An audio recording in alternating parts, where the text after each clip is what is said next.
Hi, my fellow INFJs. I wanted to make this video for you because I've seen several posts in the last few days that I feel like fit right into what I do, and I'm very passionate about it, and I want to share this information with you. This is not a sales pitch of any kind. Like, I'm not even going to share the name of my business, which is just me. Like, I'm not part of a corporation of anything. But yeah, so that that worry set aside.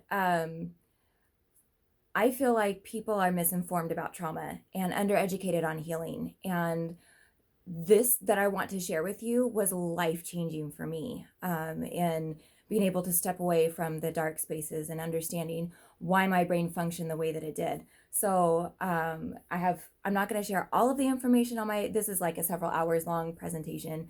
So if some of it doesn't make sense, what you're seeing, that I kind of skip over, that I want to share the basis of a few things because I feel you and I feel for you and I just want to help. So, okay.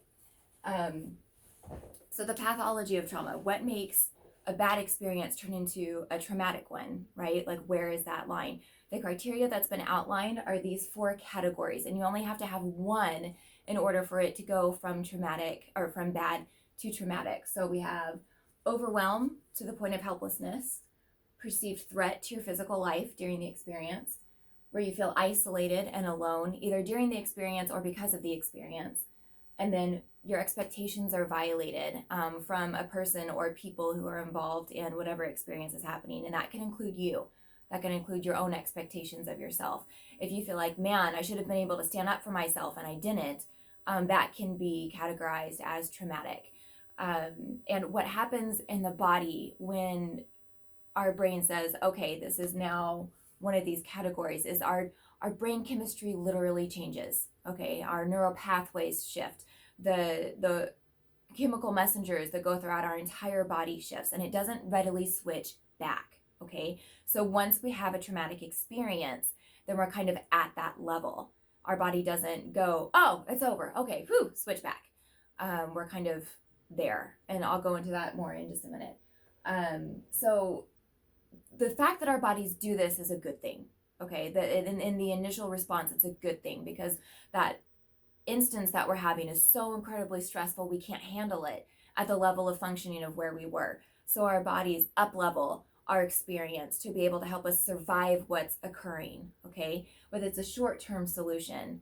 And when it doesn't shut back off, if we don't know how to shut it back off, then it becomes a long-term problem. And with this here, what do wrestling and elevators have in common is a story about a woman who had this huge fear, huge phobia of elevators. She couldn't think about looking at elevator doors without feeling panic. It turns out, after doing a little bit of EFT, which is a type of stress therapy that is fairly simple to accomplish, she had a memory pop up of when she was 3 years old. Her brother was 4. They were wrestling like they always did. They were having a great time. But then he pinned her down and she couldn't breathe. And so all of a sudden she felt like she was about to die because she couldn't get out from under him. Because as far as he knew, they were just still playing the game. But she couldn't talk. She couldn't breathe. And she thought, this is it for me. And several other things occurred. But that ended up being a very traumatic experience for her. And it wasn't resolved, right? She didn't even really remember it in her mid-50s. It didn't come up until she began this tapping session. And her brain, somewhere along the line, decided to correlate it with elevators, okay? When our brains are switched into trauma mode, then we're on the lookout. Okay, so what was horrifying about the situation? How do I never get here again? Okay, well, here are the obvious things. Okay, well, now it's been a while. What else can I add to this? Oh, that could potentially be the same as this. And if there's nothing for it to latch onto, then it will start making inappropriate correlations, like elevators are scary, like being pinned under brother is scary. Okay, and once that was addressed and resolved, she immediately went and got on an elevator and was fine and has been fine ever since. It was completely resolved. So her issue was not elevators. That was what was showing up for her. Okay. So it can be like, what the hell is going on? And this is what happens. Okay, so when we're upregulated, when we have a traumatic experience, which, by the way, the statistic is 89% of people by the age of 4 have had at least one traumatic experience. And I think that is honestly, I think everybody has, especially INFJs, right? Because we feel things so deeply. And we're really good at coming to conclusions about things that may or may not be completely accurate, but it's our own perception of what we experienced. Okay, so normally we receive input and it goes through different parts of the brain, and then we have this whole picture that comes in. So maybe we're startled by something over in the bush and we kind of jump, but then we see, oh, it's a squirrel, or oh, it's a dog on a leash with an owner that I just didn't notice while I was walking by. It's okay, I'm safe. And the brain will, we have that initial jump, but then it immediately calms it back down. Okay, no, we're good. When we're in an upregulated state of mind, we don't get that. All of our input goes directly to the unconscious responsive part of our brain. So we are already not making rational, conscious decisions about the input that we're receiving. So if you've ever been in a conversation with someone, or someone's talking to you and they say, why can't you understand this? What is wrong with you that you can't grasp this? What I am telling you is this. And you can't. You literally can't, because the part of your brain, your frontal lobe, which deals with logic and decisions and judgment, isn't activated. In fact, when you're in stress, the blood from that portion of your brain is drained out up to 80%. Okay, it's not a part of the conversation if you are in triggered stress traumatic brain mode. And then the vagus nerve attached all over the body, I'm not going to go through that. Okay, so you've heard of fight or flight, right? And it's kind of stated in a way of, oh, it's like a choice. I'll just, I'll fly for this and I'll fight for that. And that's not how it is. It's different levels of activation. So when our boundaries are first, encroached upon, the first level is fight. Hey, excuse me, would you mind not doing that? Please, thank you. We're gonna try and reset that boundary and against whatever it is. And then if that doesn't work, say we reset our boundary, and then that one person now has 20 angry people around them, and we're going, okay, I can't set my boundary against all of this. I'm definitely going to lose. So then we go into flight mode, okay, where we start backpedaling. Okay, I just wanted to express my opinion, and that's it. I don't want any trouble. We'll leave it there, okay? You have a good evening. Or even literally running, fleeing, right? And then say flight isn't possible. Say you try to get out of there, the door is blocked. So now you've got these 20 angry people and you're trapped, okay? Then we go into freeze. What happens in freeze is we get as small and as still as we possibly can, so that we just can try and survive this moment. And we try to look as meek and unthreatening as possible, so that, maybe there will be some mercy on the other part of whatever's happening. And then at top of that, out of the cup, is dissociation. And dissociation happens when the experience that we're going through is so traumatic that the brain says it's not safe for us to be processing this moment. So we're going to check out.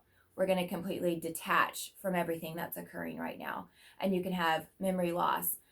You can feel like you're not in your body. You can struggle to be in the present moment. Your brain is constantly somewhere else. You're never really focused here. All of those are signs of dissociation. And again, this 89% of people has happened by the age of 4. Okay, so they're living in that state up, all of these years. I'm gonna skip the other half of that. Okay, so going a little bit further into dissociation. These are all ways that dissociation is activated in our minds and in our bodies. Okay, addictions, chronic worrying, because when you're worrying, what are you worrying about? The future or the past? You're not in the present moment. Daydreams, again, escaping reality. And, well, I'll go into that in a second. Hypervigilance, when you're, aware of everything in your environment. You're not thinking about anything inside, right? It's all out there. Flashbacks, zoning out with media, overworking the body, obsessions, antisocial behavior. Because when you're social, you kind of have to be present, right? You're listening to someone, you have to incorporate whatever it is you think about it, then give a response to whatever is, in the conversation. And even a critical inner voice. If you have something that's constantly gnawing at you, that is a way to escape your present reality, right? Because you're not really focused inward, you're focused on this criticism that's happening and focusing on what that is rather than what this is. Does that make sense? Okay, so and dissociation a lot of times is called numbing out, which is fair. That's a fair term. But another side of it that I feel like isn't mentioned hardly ever, I call time square. And that's what I experience a lot of the time. I myself have been diagnosed with complex PTSD. All of this I know personally as well as scientifically. Time square is more when you feel like you're in a room with thousands of other people and they're all talking. And reality, present reality, is one of those people. And it's so intense to try and focus on that one person. So you may be physically in a room with one other person who's telling you a story, but it's so hard to stay focused on what they're saying, particularly if they start repeating themselves, because there are all of these other voices that are talking to you, and it's really difficult to keep concentrating just on the one. Okay, so this right here I think is key to what a lot of people, to what several of you have posted lately, okay? So we have life here, okay? We're just going about life. Life is good. Then we have a traumatic event. The traumatic event causes us to upregulate, okay? So now we're up here in this trauma zone. And our body says, okay, this zone is what saved us. This is where we survive. So this is where we have to stay, is at this level of function right here. So when you start to relax, when you start to reach a space that feels safe and calm and get back down to here, the body says, we're not safe there. Remember, we need to be up here. So then it will purposefully re-traumatize you internally to get you back up to this traumatic level, to this level of function of specific chemicals in your brain and in your body, so that you're ready in that mode for survival. It does not care about happiness. It doesn't care about peace. It just cares about keeping you alive, because that's what's locked in, okay? So how does it do this? It utilizes all of these things, right? So like flashbacks, you're having a good time with someone, then all of a sudden something horrible pops into your mind and it's ruined. It's ruined for you. Now you feel traumatized. You feel detached from what's happening. That's your body getting you back up here. Daydreams. You start having a really nice, soothing daydream, and then it goes weird, and you're like, "Oh my gosh, what's wrong with me? I'm so sick in my head." It's this. It's this. Okay, you are fine. You are not dysfunctional. Your body is doing exactly what it's supposed to. Okay, exactly what it's built to do. The issue is not being down regulated after having experienced trauma. Okay, being zoning out with media that is really dark or violent, and it feels good to watch. You feel kind of alive. You really get sucked into it. That's your brain saying, yes, yes, yes, good. All of these are stress chemicals. That's what we need. We need those to survive. Awesome. Binge this. So yeah, what do you then do about that? How do you get yourself out of this trauma loop? I got this next one. Yeah, breaking the trauma loop. Okay. So the brain loves a habit, but it hates a waste. Okay, so right now it's operating on this loop that this is really pertinent information, okay, that this trauma loop is important to be there. When you introduce new information, the brain prioritizes that information over what's already there. And then it will take the old and the new and combine them together. So you've got this old wave going on, you integrate this new wave, and then you've got like this third thing going on, okay? And then the question there is, your new info, is it supporting the trauma, like all of the ways that I just talked about with the dissociation behavior, or are you challenging it with something that it can start to integrate? Now, there is, let me just find a slide for it. Okay. It is a dance. You want to do this gently with yourself. You want to be compassionate with yourself and shifting out of the trauma loop, okay? I call it clap a penny. Okay, let's say you're financially devastated. You need thousands and thousands of dollars. You're walking along the road and you see a penny on the ground. How do you feel about it? Do you look at it and go, who cares? It's a penny. That's not what I need. I need thousands of dollars. Screw the penny. Or do you go, woo, a penny, yay, money? So the way your subconscious mind works, if you say, I need money, and then you see a penny and you go, screw the penny, then your subconscious brain says, oh, she didn't like that penny, she's going to hate $1. I better make sure she doesn't see any more pennies and absolutely no dollars. Okay. So incremental growth is the key here. The part of you that needs to shift is not comfortable with change, because its view is that it is keeping you alive, that it is keeping you safe.